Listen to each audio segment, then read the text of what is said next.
बेटा हम JEE mains का पेपर डिस्कस करेंगे जो अभी हमारा सितंबर में चल रहा है। 2 सितंबर का मैं पेपर डिस्कस कर रहा हूँ मॉर्निंग शिफ्ट का। जैसे जैसे मैं क्वेश्चन डिस्कस करता जाऊँगा मैं आपको क्वेश्चन के डिफ़िकल्टी लेवल और क्वेश्चन के बारे में भी आपको बताता रहूँगा क्वेश्चन किस टॉपिक से है और उसका डिफ़िकल्टी लेवल क्या है। ठीक है, अब जैसे ये क्वेश्चन हमारे पास, there are two magnets P and T. P is permanent magnet, T is used in transformers, then correct option is. अब P अगर परमानेंट मैग्नेट है, ठीक है, इतनी बात, तो P की क्या प्रॉपर्टीज हैं, T ट्रांसफॉर्मर में यूज हो रहा है तो T की क्या प्रॉपर्टीज है, हमें यही बात डिस्कस करनी है। तो हमें एक बात पता है,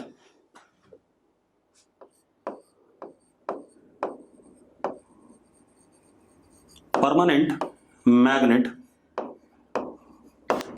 poses high retentivity and high coercivity। तो अगर मैं परमानेंट मैग्नेट वाले ऑप्शन देखूं तो ए में हाई रिटेंटिविटी तो है, लेकिन लो कोर्सिविटी होने की वजह से ये ऑप्शन क्या होता है, गलत हो जाता है। दूसरा, अगर मैं सेकंड ऑप्शन की बात करूं, लो रिटेंटिविटी की वजह से ये वाला ऑप्शन गलत हो जाता है। अब आते हैं ट्रांसफॉर्मर वाले मैग्नेट की। Magnet in transformer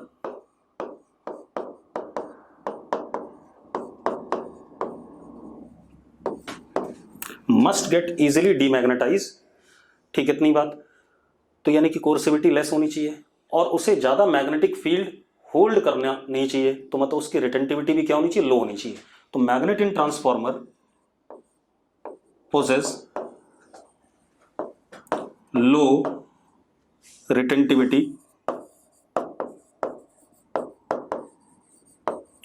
and low coercivity. तो अब जरा देखो कौन सा ऑप्शन करेक्ट होता है, हमारा सी ऑप्शन करेक्ट होता है। ठीक है, इतनी बात। तो ये क्वेश्चन बड़ा आसान सा था, very easy question, memory based question है। जिसको थियरी मैग्नेटिज्म वाले चैप्टर की आती है, मैग्नेटिज्म मैटर की, वो ओरली कर देगा इस क्वेश्चन को बगैर पेन चलाएगा। अब हम अगले क्वेश्चन पे आते हैं। अगला क्वेश्चन देखो, अगला क्वेश्चन हमारा ग्रेविटेशन चैप्टर से है। अब ग्रेविटेशन चैप्टर से क्वेश्चन तो है, एक हाइपोथेसिस लिया इसने कि हमारे पास एक गैलेक्सी है, गैलेक्सी का कोई सेंटर है एंड गैलेक्सी रेडियस हमें पता है बहुत बड़ा हो सकता है। तो उसने क्या कहा, गैलेक्सी का जो हमारे पास मास डेंसिटी दे रखा है वो वेरिएबल दे रखा है, ये दे रखा है, mass density is rho is equal to K by R. ठीक है, मतलब mass of galaxy is varying as a function of R inversely proportional to R from the centre. ठीक है, अब दूसरी चीज क्या है, वो कह रहा है कि इसके सेंटर से आर नॉट दूरी पर एक हमारे पास प्लैनेट है, वो रोटेट कर रहा है सर्कुलर मोशन में। अगर रोटेट कर रहा है तो what would B time period of that rotation of planet. अब जरा देखो, कोई दिक्कत नहीं। अब आप क्या कर सकते हो,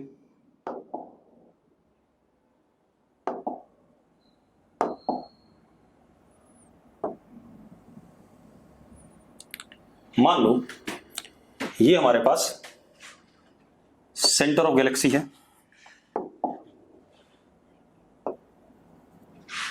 ठीक है, आर नॉट डिस्टेंस पे हमारे पास यहां पर एक प्लैनेट है मास m का, and it is revolving in a circle with v not velocity, मान लेते हैं बात। ठीक है, इतनी बात।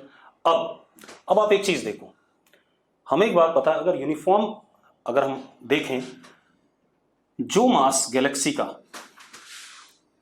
Mass of Galaxy outside r is equal to r naught will not contribute in gravitational field at R is equal to R naught. But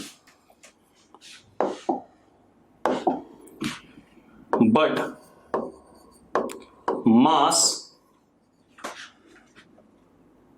inside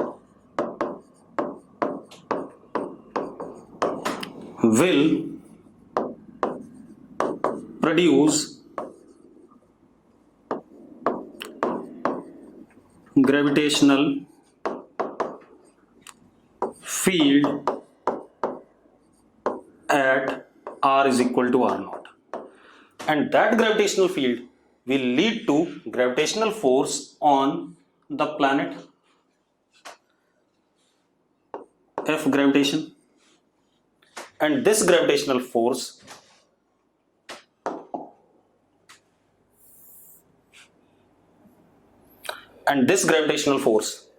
will provide centripetal acceleration to the planet, AC, and AC will be V naught square upon R. ये कहानी. अब मान लेते हैं जो मास इस portion के अंदर आया, let that mass be ME, mass enclosed. ठीक है, that will produce gravitational force. तो कितना, जरा देखो, F gravitation is equal to G mass enclosed into mass of planet upon R naught square. This is providing centripetal acceleration, therefore centripetal force will be M into AC. ये कहानी आ गई हमारे पास. ठीक है, इतनी बात. अब जरा देखते हैं.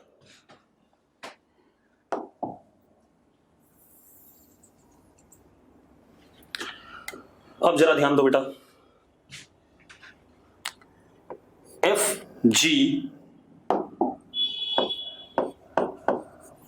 Is equal to G mass enclose M upon R naught square is equal to M V naught square upon R, which is centripetal acceleration, V naught square upon R naught. R naught से R naught cut गया आपका, M से M cut गया आपका, तो हमारे पास आया G M E upon R naught is equal to V naught square. अब इशू हमारे पास क्या है, क्या निकालना है, एम ई निकालना है. ठीक है, इतनी बात. अब एम ई निकाल लेते हैं, बड़ा आसान है. M E, this is equation 1. M E जरा देखो, हमारे पास एक गैलेक्सी था, गैलेक्सी का ये सेंटर, मैंने एक्स दूरी पे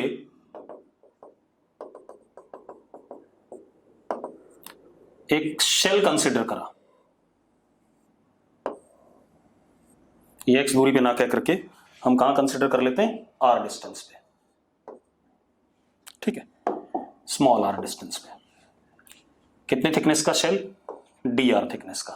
अब मजेदार बात देखो, mass of this shell will be DME, which is rho density at this place into volume of this shell, and volume of this shell will be rho 4 pi r square dr. किसी भी shell का volume यही होता है. अब क्या कहानी है, ME is integration of rho dV. कहां तक बेटा, कहां पर था प्लैनेट हमारा, r नॉट डिस्टेंस पे. That would B 0 to r not. ये कहानी आ गई हमारे पास. अब हम निकाल लेते हैं ME. ME is equal to what is rho, K upon R, 4 pi dV, 4 pi r square dr. ये आ गया 0 to r नॉट. r से आपका r कट गया. ME is equal to 4 pi K r not square by 2, integrating it, तो ME comes out to be 2 pi K r not. ये हमारा ME आ गया भाई, आर नॉट स्क्वायर. ये हमारा ME आ गया. अब हम इस ME की वैल्यू यहां डाल देते हैं. ठीक है, इतनी बात. We will get V naught, तो डाल देते हैं.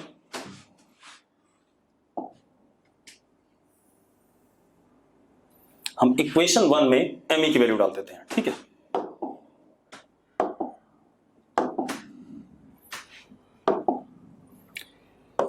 G, what is value of ME. ME की वैल्यू हमने निकाली थी अभी ऊपर, देखो ये रहा एम की वैल्यू।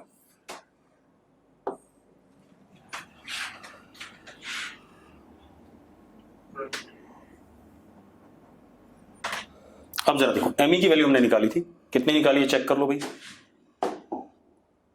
एम ई इज 2 पाई, इस इक्वेशन में डाल रहे हैं एम की value 2 pi K R naught square, यही एम की वैल्यू निकाली हमने, upon R naught is what V naught का स्क्वायर। आर नॉट से आर नॉट कट गया तो V naught comes out to be under root 2 pi R naught K into G, ये आ गया हमारे पास। अब हमें टाइम पीरियड बताना है, तो हमें पता है टाइम पीरियड क्या आएगा सर्कल में घूमने का, क्योंकि यूनिफॉर्म सर्कुलर मोशन हो रहा है। Time period is 2 pi R not upon V naught, ये आ गया। तो time period is 2 pi R not upon under root 2 pi R naught K into जी।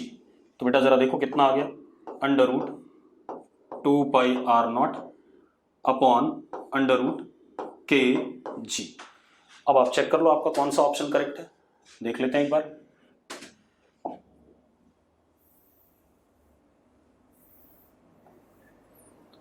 कौन सा ऑप्शन करेक्ट हो गया अगर हम चेक करें, 2 pi R not upon under root के g, C option is correct. ये आ गया, ठीक है इतनी बात। अब हम अगले क्वेश्चन पे आते हैं। अगला क्वेश्चन बड़ा सुंदर सा है, ठीक है। आप ऐसे देखो, मतलब जो पिछला क्वेश्चन था उसके अगर हम डिफिकल्टी लेवल की बात करें तो कोई मीडियम डिफिकल्टी लेवल कह सकते हो। वैसे फिजिक्स तो डिफिकल्ट नहीं है, बट मैथमेटिकल पार्ट था कि हमें मतलब फंक्शन को डिराइव करना था, मास वगैरह निकालना था, इसलिए थोड़ा सा 1 मिनट का सवाल था। अब हम इसकी बात करें, इसकी अगर हम बात करें बेटा तो जरा ध्यान से देखो, यहां पर क्या हमारे पास ब्लॉक ऑफ मास 3m, ये 3m का मास है, इसको एक रॉड से सस्पेंड करा, rod is of 100 centimetre length and mass of rod is also m। हमें गिवन है कि A वाले स्ट्रिंग में टेंशन इज kmg, ये रहा A वाले स्ट्रिंग में टेंशन kmg है। तो इक्विलिब्रियम होने पर इस सिस्टम के हमें k की वैल्यू बतानी है। तो बड़ा आसान है, मैं यहीं पे फ्री बॉडी डायग्राम बनाता हूं। इसको हमने 75 सेंटीमीटर फ्रॉम A पर हमने 3m को सस्पेंड किया है, तो नीचे क्या लगेगा इस पे, वर्टिकली डाउनवर्ड 3mg, और सेंटर से इस रॉड का क्या लगेगा mg। Tension in this one is kmg और यहां पर टेंशन t। अब अगर ये इक्विलिब्रियम में है तो फोर्स इक्विलिब्रियम भी होगा और क्या कहते हैं टॉर्क इक्विलिब्रियम भी होगा। अब आप देखो, अगर मैं फोर्स इक्विलिब्रियम की बात करूं तो ऊपर वाला फोर्स बराबर नीचे वाला, तो क्या हो गया kmg plus t is equal to 3mg plus mg is what 4mg। तो t comes out to be mg common 4 minus k, simple, कोई इशू नहीं इसमें, ठीक है इतनी बात। अब टॉर्क इक्विलिब्रियम, हम इस पॉइंट के about, at about this point let it be p, क्योंकि इक्विलिब्रियम में है तो हम ये कह सकते हैं torque about any point will be 0। तो मैं टॉर्क अबाउट p ले रहा हूं and summation of torque of all the forces is what 0 about point p। चलो अब जरा देखो, एक तो kmg का टॉर्क 0 हो गया क्योंकि उसी पॉइंट से है, mg का टॉर्क, mg और 3mg का टॉर्क क्लॉकवाइज है और t का टॉर्क एंटी क्लॉकवाइज है। अब जरा देखो, यानी कि क्लॉकवाइज वाला टॉर्क बराबर क्या एंटी क्लॉकवाइज वाला टॉर्क, कर देते हैं। तो mg इंटू 50 mg का torque plus clockwise torque is equal to anti clockwise torque करूंगा, is equal to 3mg into 75 is equal to t into 100, ये आ गया हमारे पास। अब इसे सॉल्व कर लेते हैं। आप ऐसे देखो, 25 से काट देते हैं सब कुछ, 25 से काटते हैं बेटा, तो जरा देखो क्या आ रहा है हमारे पास, 25 से काटो तो 2mg, this would be 3 into 3 कितना 9mg is equal to 4t।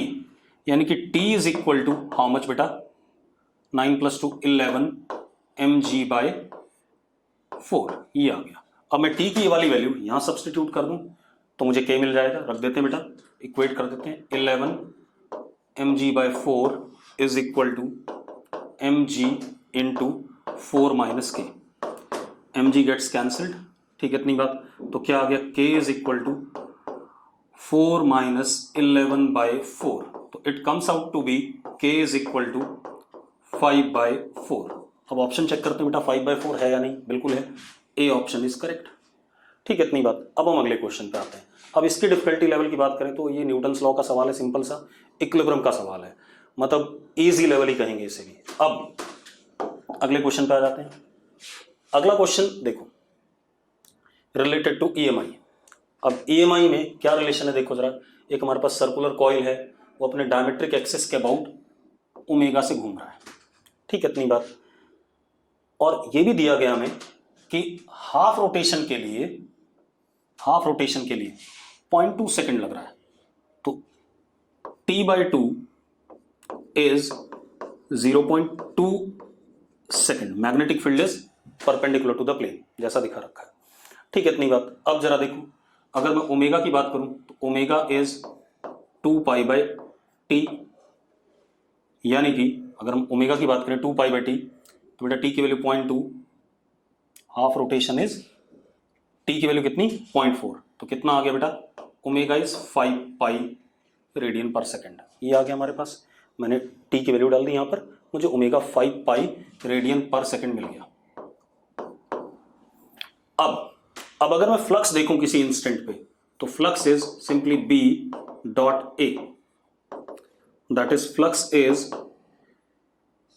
B, area of circle is πr² cos omega t। किसी भी मोमेंट पे एंगल कितना बन रहा होगा, ओमेगा t बन रहा होगा B और A वेक्टर के बीच में, तो डॉट प्रोडक्ट लिया हमने। अब जरा देखो, अब EMF इंड्यूस्ड इज मैग्नीट्यूड में d∅/dt, मुझसे मैग्नीट्यूड पूछा कि मैं मैग्नीट्यूड की बात करूं तो that would B B πr² minus omega sine omega T, मुझसे माइनस साइन, तो this minus would be plus, Lenz law के हिसाब से माइनस d∅/dt होता है। अब क्या बोला जा रहा है मुझसे, मैक्सिमम वोल्टेज डेवलप्ड, तो maximum EMF induced is what, amplitude of this sinusoidal function, it would be how much, E induce maximum is B/r², omega is 5π, 5 × π²। अब आप B की वैल्यू डाल दो बेटा, B की वैल्यू गिवन है हमें, R की वैल्यू गिवन है हमें, और हमें पाई की वैल्यू पता है। अगर हम इसको कैलकुलेट करें तो it would come out to be what, 2.5 × 10⁻⁻5 volts, 2.5 × 10⁻⁻5 volts, ये हमारे पास आ गया। इसके बाद हम अगला क्वेश्चन देख लेते हैं बेटा।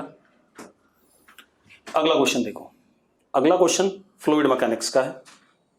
अगर आप डायरेक्ट भी कर सकते हो अगर आपको थियरी अच्छे से क्लियर है, और अगर आपको थियरी अच्छे से नहीं क्लियर है तो आप डिराइव भी कर सकते हो, ठीक है।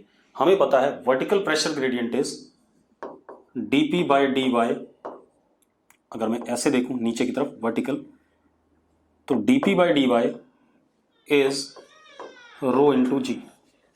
और मुझे एक और बात पता है, horizontal pressure gradient dp/dx is rho ω²x।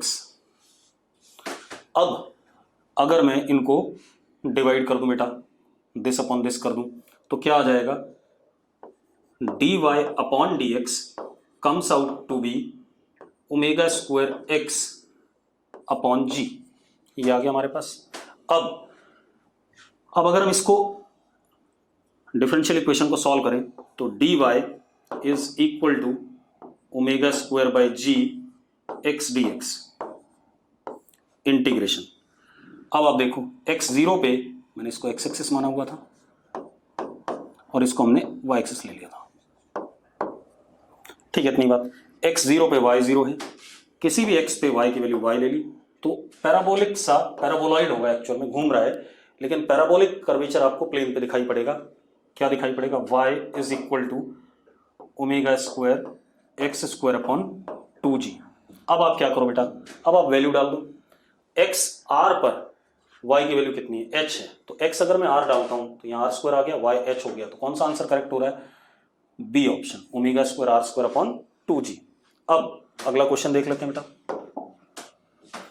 अब अगला क्वेश्चन तो 9-10 से भी बुरा क्वेश्चन है, मतलब बहुत आसान है।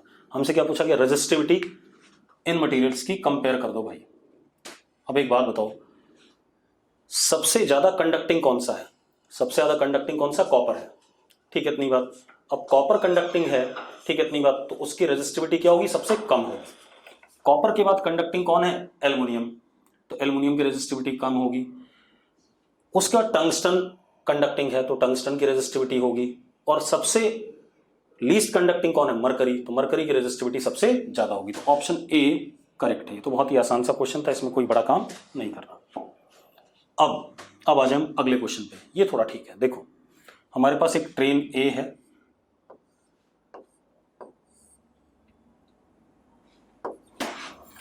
It is moving with velocity va 72 kilometre per hour. अगर मैं इसको मीटर पर सेकंड में बदलूं, train A is moving with 36 kilometre per hour. अगर मैं इसको मीटर पर सेकंड में बदलूं तो 36 इंटू 5/18 कितना आ जाएगा, 10 आ जाएगा, 10 आई कैप इधर की तरफ मान लिया। दूसरा हमारे पास क्या है, ट्रेन बी है,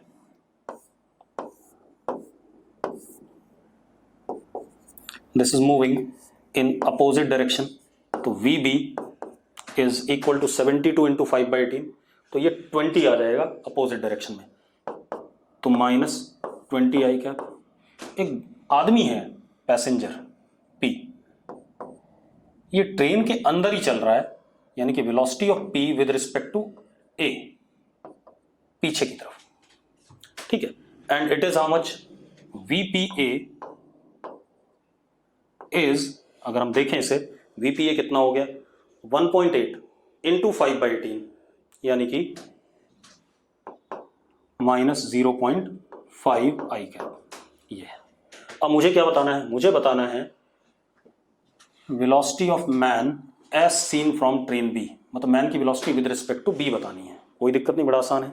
अब आप देखो, VPA is VP minus VA, तो VP is VPA plus VA। अब मुझे विद रिस्पेक्ट टू बी बताना है, तो मुझे बताना क्या है,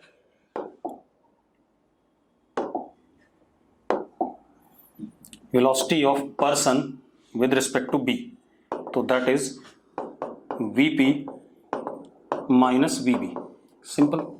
अब हम vp की वैल्यू डाल देते हैं, उधर डाल देते हैं बेटा। तो जरा देखो, vpb is equal to vpa plus va minus vb। अब जरा देखो आप, वैल्यूज डाल देते हैं बेटा। वैल्यूज क्या क्या हमारे पास, जरा ध्यान से देखो, VPB is equal to VPA. VPA is given to us as what, -0.5 I cap. VA is plus 10 I cap, ठीक है।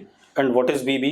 VB is -20 I cap, तो माइनस माइनस क्या हो जाएगा, प्लस 20 I cap। तो कितना हो गया बेटा, VPB is 29.5 I cap, ये आ गया हमारे पास। तो आंसर कौन सा करेक्ट हो गया, 29.5 B। अब ये भी आसान है, आपको रिलेटिव मोशन के कंसेप्ट याद हैं तो आसानी से कर सकते हैं आप। अगला क्वेश्चन देखिए बेटा, अगला क्वेश्चन बिल्कुल ही ओरल सा है। हमारे पास एक ऑब्जेक्ट है, कनकेव मिरर के सामने रखा है, बियॉन्ड सेंटर ऑफ कर्वेचर। तो जब भी object beyond centre of curvature रखा होता है तो हमें पता है इमेज इज फॉर्म्ड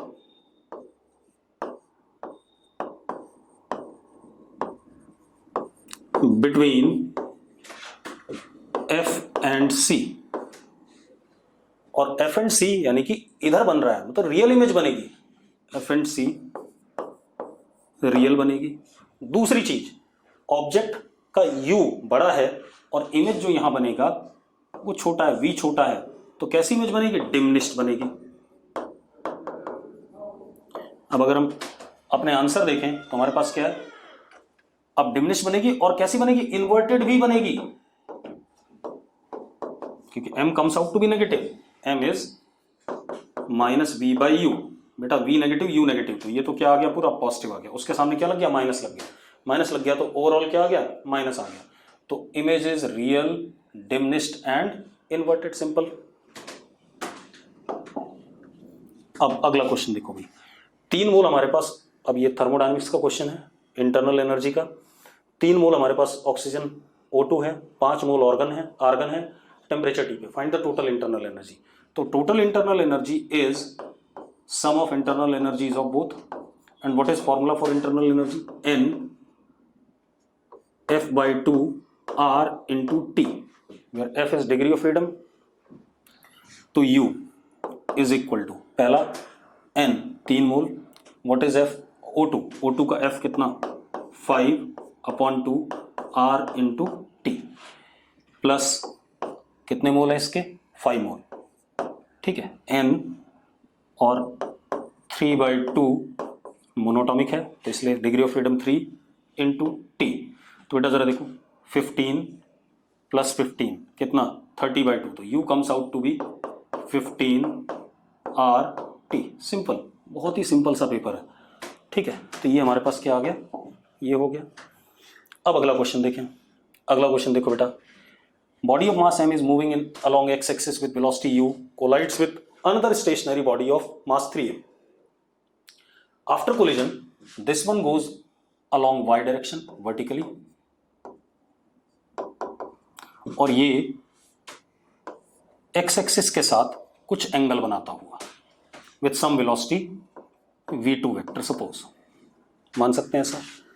तो अब जरा देखो, इलास्टिक कोलिजन है, हमें क्या बताना है?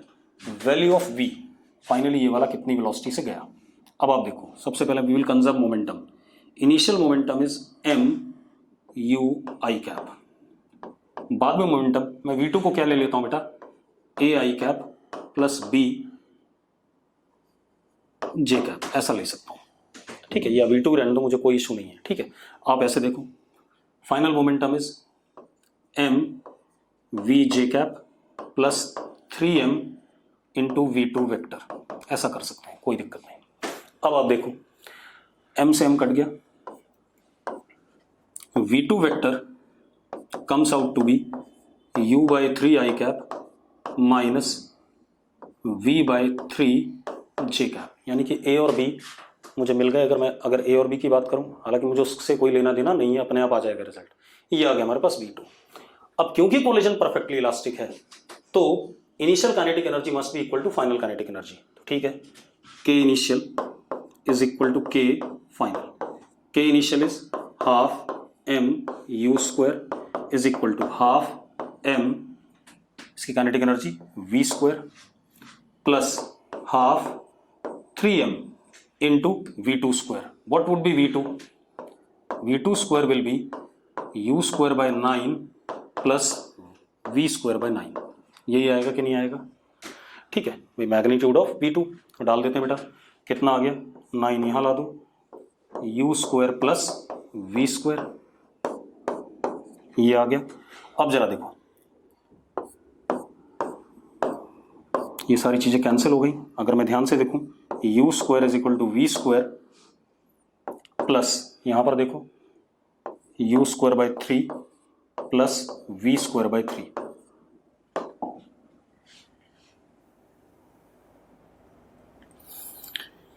इसको u को इधर ले आते हैं, तो कितना हो गया बेटा? 2 u square by 3 will be equal to 4 v square by 3। 3 से 3 कैंसिल हो गया, ये 2, तो v comes out to be u by √2। फिर चेक कर लेते हैं बेटा, ऐसा है कोई?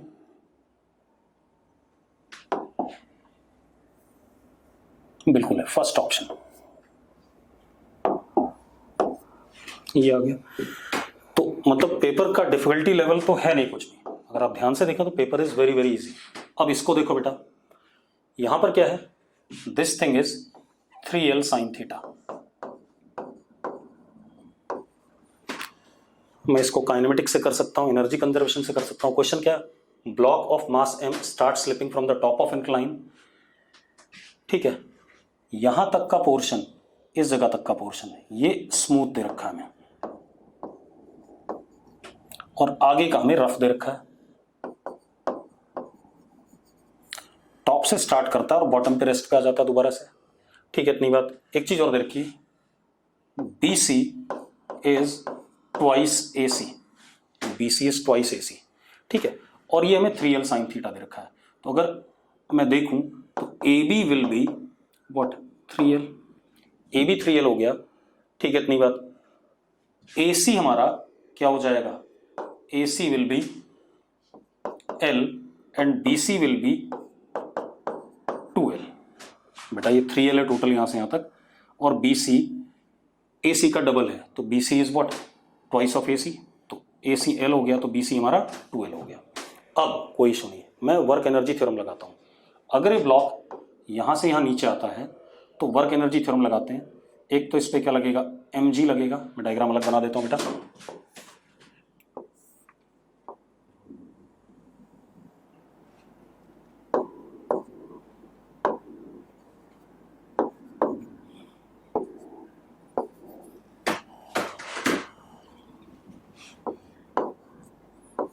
इधर की तरफ इस पे लगेगा mg sin थीटा, और C तक कोई फ्रिक्शन फोर्स नहीं लगेगा। लेकिन C के बाद अगर हम बात करें, C पे आने के बाद, तो अभी भी नीचे क्या लगेगा, mg sin थीटा, और पीछे की तरफ क्या लगेगा, फ्रिक्शन, काइनेटिक फ्रिक्शन। अब इनिशियल वेलोसिटी जीरो है, फाइनल वेलोसिटी जीरो है, तो मैं वर्क एनर्जी थ्योरम लगा देता हूं। Work done by gravity plus work done by friction is equal to delta K, and delta K is what, zero, हमें पता है।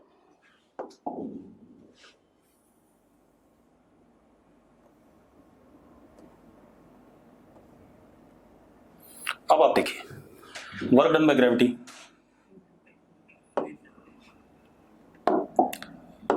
mg sin theta into 3l, यानी कि mg 3l sin theta. Friction का work done यहां से लेके यहां तक के लिए लगेगा, and friction is how much, Fk इज म्यू mg cos थीटा, तो कितना हो गया, minus mu mg l into cos theta, and this total is what, zero. तो हमारे पास mg l कट गया, 3 tan theta is equal to mu, ये आ गया। अब हमें क्वेश्चन में म्यू की वैल्यू गिवन है, अगर हम ध्यान से देखें म्यू की वैल्यू हमें k tan थीटा दे रखी है, ठीक है, इतनी बात क्या दे रखी है, k tan थीटा। अब म्यू की वैल्यू अगर k tan थीटा दे रखी है तो मैं म्यू की वैल्यू k tan थीटा डाल देता हूं बेटा, ठीक है, तो मैं क्वेश्चन को सॉल्व कर देता हूं, आगे अपने आप।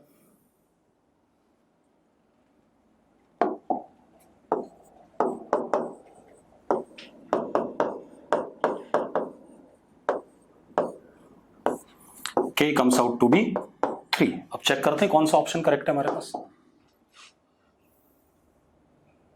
सी ऑप्शन करेक्ट है हमारे पास, ठीक है। तो ये भी इजी क्वेश्चन में डालेंगे, इसे आप वर्क पर एनर्जी से करो या क्या कहते हैं काइनेमेटिक्स से करो, किसी भी तरीके से करो, आप कई तरीकों से कर सकते हो। अगला क्वेश्चन लेते हैं बेटा। 12th क्वेश्चन में क्या है,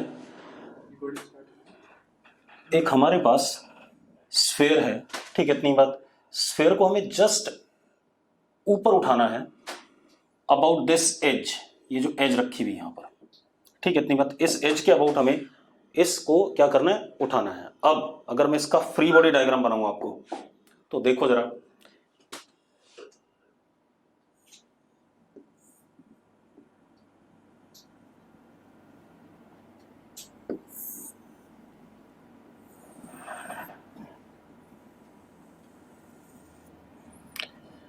इस पे एक फोर्स नीचे लगेगा, that is gravitational force mg,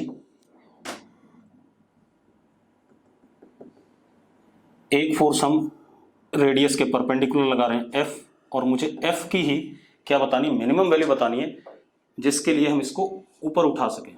दूसरा, यहां पर नॉर्मल कॉन्टैक्ट फोर्स आएगा which would be along the radius of circle, क्योंकि नॉर्मल एज का तो कोई नॉर्मल हम डिफाइन नहीं कर पाएंगे, लेकिन स्फेयर का रेडियस स्फेयर का हम नॉर्मल डिसाइड कर सकते हैं। स्फेयर का रेडियस क्या, स्फेयर का नॉर्मल क्या होता है, अलोंग द रेडियस होता है, तो दिस इज एन। अब एक और चीज, यहां पर कांटेक्ट सरफेस पे कांटेक्ट सरफेस के टेंजेंशियल फ्रिक्शन फोर्स आएगा एफ।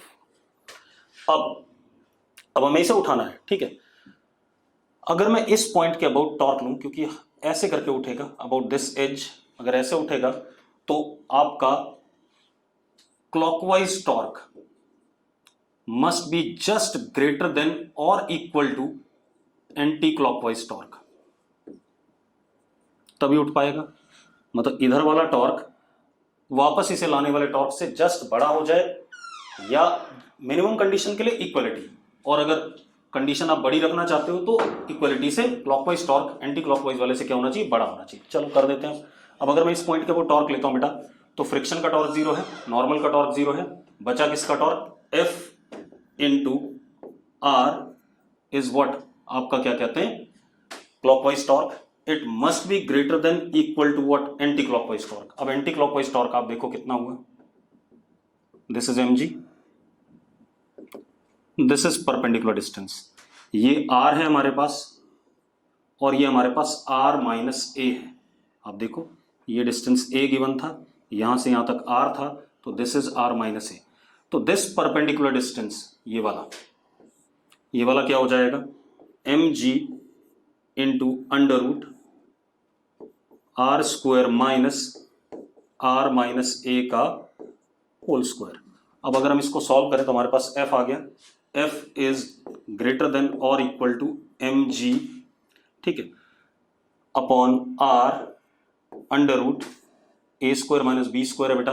ए स्क्वायर माइनस बी स्क्वायर का मतलब क्या हो गया, A plus B will be 2r minus A, और a माइनस बी कितना, a, यानी कि ये किसके बराबर हो गया, f is greater than equal to M G upon R under root 2ra minus A square, ये हमारे पास आ गया। अब मिनिमम फोर्स के लिए इक्वलिटी होल्ड करनी चाहिए, तो अगर हम ऑप्शन देखें बेटा तो which one is correct, B part is correct. Clear है इतनी बात। अगला क्वेश्चन देख लेते हैं। अब हम नेक्स्ट क्वेश्चन देखते हैं बेटा। नेक्स्ट क्वेश्चन क्या हमारे पास, स्टॉपिंग पोटेंशियल हमें फोटो इलेक्ट्रिक एमिशन में मेटल प्लेट का V दे रखा है, that is stopping potential V is given to us when a monochromatic light of wavelength is incident on the metal surface, wavelength lambda, ये भी दे रखा है आपको, यहां पर देखिए। अब जरा देखो क्या कहानी है, E into V is equal to H C by lambda minus 5। First line से यही मतलब समझ में आता है, ये इक्वेशन बन गई हमारी। अब दूसरी लाइन देखते हैं, if a wavelength of light incident becomes 3 lambda, stopping potential becomes v by 4। तो जरा देखते हैं, इसके लिए लिख लेते हैं, E v by 4 is equal to H C upon 3 lambda minus 5। बेटा वर्क फंक्शन नहीं बदलेगा because metal plate is same, ठीक है। अब वो क्या बोल रहा है हमसे, थ्रेशोल्ड वेवलेंथ उसने k लैम्डा दे दी हमें, फाइंड द वैल्यू ऑफ, क्या कहते हैं, k। अब देखो phi is equal to H C upon threshold wavelength which is k lambda, ऐसा गिवन है हमें। फाई की वैल्यू डाल देते बेटा हर जगह, ठीक है, इतनी बात। तो अब जरा देखो, मैंने फाई की वैल्यू डाल दी तो क्या हो गया equation, E V is equal to H C by lambda minus H C upon k lambda e v by 4 is equal to h c upon 3 lambda minus h c by k lambda।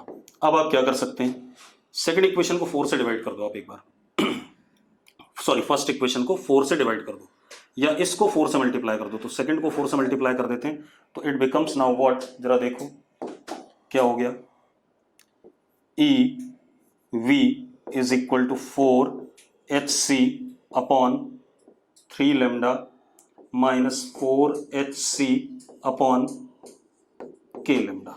This is first equation. This is second equation. Now subtract first equation from the second. अगर first में से second subtract करते हो 2 - 1 कुछ भी कर दो, किसी को भी सब्ट्रैक्ट कर लो, कोई फर्क नहीं पड़ता. Left hand side becomes 0.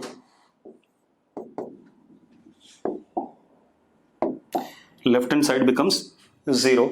अब जरा देखो 4hc/3 लैम्डा माइनस hc/लैम्डा.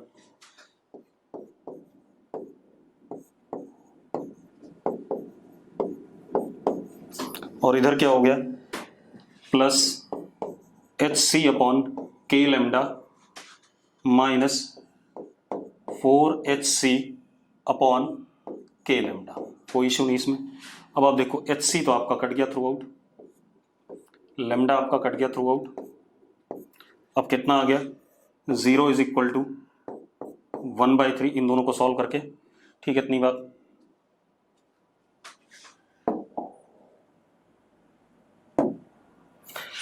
इधर देखो आपके पास क्या है प्लस 1/k माइनस 4/k. तो क्या आ गया 0 is equal to 1/3 minus 3/k. तो it implies 3/k is equal to 1/3. तो answer would be k is equal to 9. तो k इज इक्वल टू 9 हमारा आंसर आ गया. तो हमारा आंसर क्या आ गया k is equal to 9. Simple question. Next पे आ जाते हैं बेटा.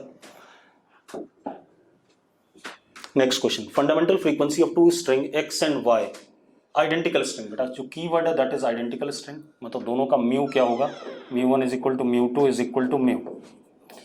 फंडामेंटल फ्रीक्वेंसी एक स्ट्रिंग में 450 है, दूसरे में 300 है. देन फाइंड टेंशन का रेशो. तो बेटा सिंपल सी कहानी है. Frequency f1 is 1/2l under root t1/μ. f2 is 1/2l under root t2/μ. बड़ा सिंपल सा है. अब आप देखो रेशो ले लो बेटा दोनों का. तो f1 is 450/300 that is 3/2 is equal to under root t1/t2. तो यानी कि t1/t2 का रेशो आपको चाहिए. Then find ratio of tension. तो दैट वुड बी 9/4. बेटा आप खुद देखो क्वेश्चन बड़े सिंपल से हैं, बेसिक से क्वेश्चन है, कुछ भी मतलब अच्छा सा कुछ उसने दिया नहीं है. अगला क्वेश्चन देख लेते हैं. अगला क्वेश्चन क्या, capacitor of capacity 5 microfarad is charge up to 220 volt. तो बेटा यानी कि इस कैपेसिटर पे हमने चार्जिंग कर दी. आप एक एक लाइन पढ़ा करो हमेशा, ठीक है. इस पे वोल्टेज है 220 वोल्ट, ठीक है. C1 is 5 microfarad. ये कहानी है. अब it is disconnected from the battery source, हटा दिए इसे. Now charged 5 microfarad capacitance is connected to another capacitor. अब इसको अनदर कैपेसिटर से कनेक्ट कर दिया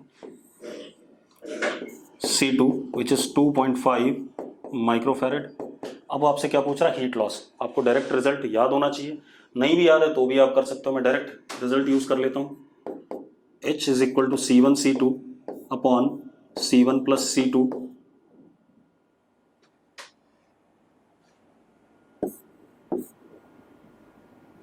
twice C1 plus C2 into V1 minus V2 का होल स्क्वायर. ये रिजल्ट आता है हमारे पास. अब डाल देते हैं value. H is equal to C1 is what 5 into 2.5 upon 2 C1 plus C2 is what 7.5 and V1 is what? V1 is 220 and V2 is 0. तो 220 into 220.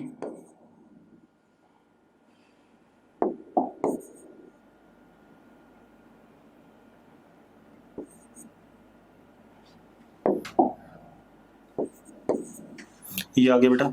जरा देखो यहाँ पर क्या आ गया 3 आ गया. आप सॉल्व कर लो, आपको रिजल्ट मिल जाएगा इससे, ठीक है. अगला क्वेश्चन कर लेते हैं बेटा. हम अगला क्वेश्चन देखो, सिंपल मैकेनिक्स का क्वेश्चन है. सर्कुलर मोशन इन्वॉल्व है एंड फोर्स इक्विलिब्रियम इन्वॉल्व है. अब देख लेते हैं बेटा.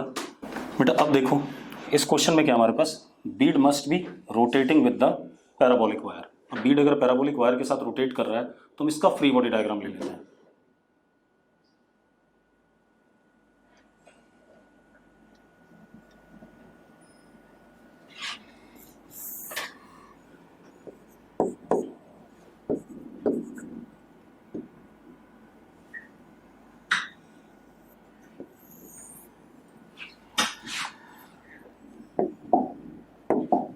बीड हमारे पास इस जगह है, ठीक है। मैंने इस जगह पे एक टेंजेंट बनाया, bead is rotating with constant angular velocity omega at radius A. तो अब सबसे पहले नीचे mg लगेगा और ये सर्कुलर मोशन में है, तो अगर हम नॉन इनर्शियल फ्रेम में देखें तो सेंट्रीफ्यूगल फोर्स और ऐसे करके n, ये कहानी आ गई। अब हम कंपोनेंट्स ले लें बेटा, सिंपल है। ये एंगल अगर मैं थीटा लेता हूँ, ठीक है, तो अलोंग द इंक्लाइन एक कंपोनेंट आएगा, अलोंग दिस टेंजेंट एक कंपोनेंट आएगा mg साइन थीटा, एक टेंजेंट के normal mg cos theta,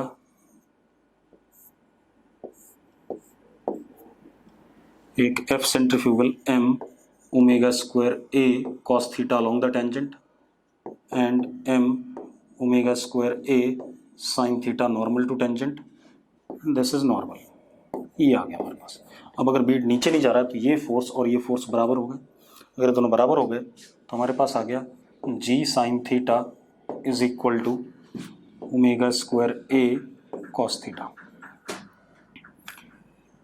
tan theta is equal to omega square a upon g। अब tan थीटा क्या होगा बेटा, dy बाई डी एक्स,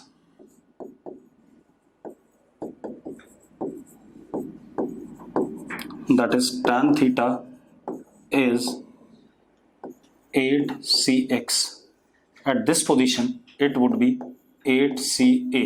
अगर मैं यहाँ वैल्यू डाल दूँ 8ca is equal to omega square a upon g, a से a कट गया बेटा, तो omega comes out to be under root 8gc। कौन सा आंसर आ गया, डी पार्ट। अगला क्वेश्चन देख लेते हैं बेटा।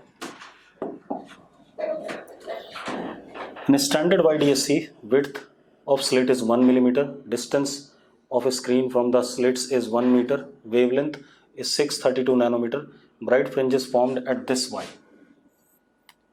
Find the part difference। तो बेटा क्या हो गया, bright fringe is formed at this distance, find the part difference।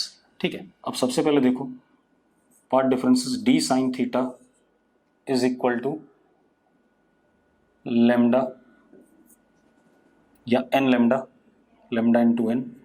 अब D theta is equal to lambda into N, theta is what बेटा, y upon capital D is equal to lambda into N. आपको बताना क्या बेटा, part difference. Part difference is only this much, तो क्या हो गया बेटा, d की वैल्यू कितनी है 1 मिलीमीटर, 10 की पावर -3, y की वैल्यू कितनी बेटा 1.27 इंटू 10 की पावर -3, ठीक है, इतनी बात। तो कितना आ गया बेटा 1.27 इंटू 10 की पावर -6, इतना माइक्रोमीटर्स। ये भी हो गया, इजी क्वेश्चन है। अगला क्वेश्चन देखते हैं बेटा। Proton enters in a uniform magnetic field at angle 60 degree with the magnetic field at speed इतना, ठीक है। Find the pitch. अब बेटा देखो पिच के लिए क्या कहानी हमारे पास, magnetic field, proton enter, magnetic field ये दे रखा आपको, एंगल दे रखा। अब जरा देखो pitch is u cos theta into 2πm upon Q B. अब आप एक बात बताओ, आपको u इज व्हाट 10, थीटा 60 डिग्री, ठीक है, इतनी बात। Mass of proton, charge of proton is known to us, magnetic field is known to us, b is equal to 2 milli tesla. आप सॉल्व कर लो, आपको 50 पाई माइक्रोमीटर मिल जाएगा। Next question, charge particle having charge q and speed v is moving in xy plane in x direction, it enters in a magnetic field in the, it enters the electric field in the y direction, ठीक है, which is extended up to x0 to d, then what is equation of path। Simple सा है, ये हमारे पास x axis है, ये हमारे पास y axis है बेटा,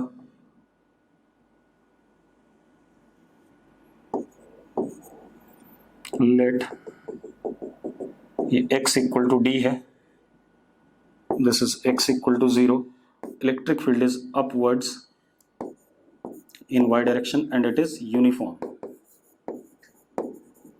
Charge particle plus q, mass m is given velocity v over here. तो हम क्या करें बेटा, अगर हम ध्यान से देखें तो दिस इज ux, ठीक है, इतनी बात। y डायरेक्शन, x डायरेक्शन में इनिशियल वेलोसिटी, y डायरेक्शन में इनिशियल वेलोसिटी हमने दे नहीं रखी तो विच इज 0, लेकिन x डायरेक्शन में एक्सेलरेशन भी हमारा क्या है, 0 है, कोई फोर्स नहीं है। लेकिन y डायरेक्शन में हमारे पास एक्सेलरेशन है which is Q E upon M, electric force upon mass of charge particle, this is A Y. अब मुझे क्या बताना है इसका, ये y कोऑर्डिनेट बताना है इस जगह पर, कोई दिक्कत नहीं।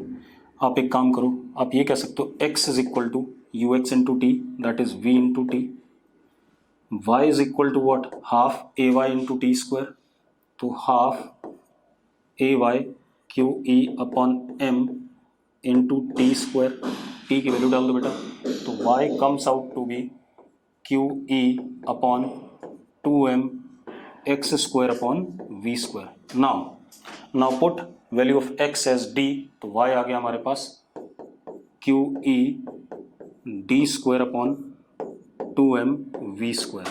अब आंसर देखो बेटा, आंसर हमारे पास जरा देखो, ए पार्ट बन रहा है Q E D square upon 2m V square. Next question, amplitude of carrier wave and message wave is 5 and 3, ठीक है। Maximum and minimum amplitude of modulated wave, बिल्कुल सिंपल है बेटा, ये तो आपको फॉर्मूला ही पता है, क्या होता है, A C plus A M, it is maximum amplitude, upon A C minus A M is minimum amplitude. तो कितना हो गया, 5 + 3 8, अपॉन 5 - 3 2, कितना आ गया, 4 आ गया बेटा। तो सिंपल आंसर इज व्हाट, 4, ठीक है, इतनी बात। बहुत ही इजी से क्वेश्चन है, मेमोरी बेस्ड है, ठीक है। 1-2 क्वेश्चन में आपको कैलकुलेशन करनी पड़ी है, ठीक है। दैट फिनिशेज और paper of physics on 2 September morning shift, ठीक है। Thank you.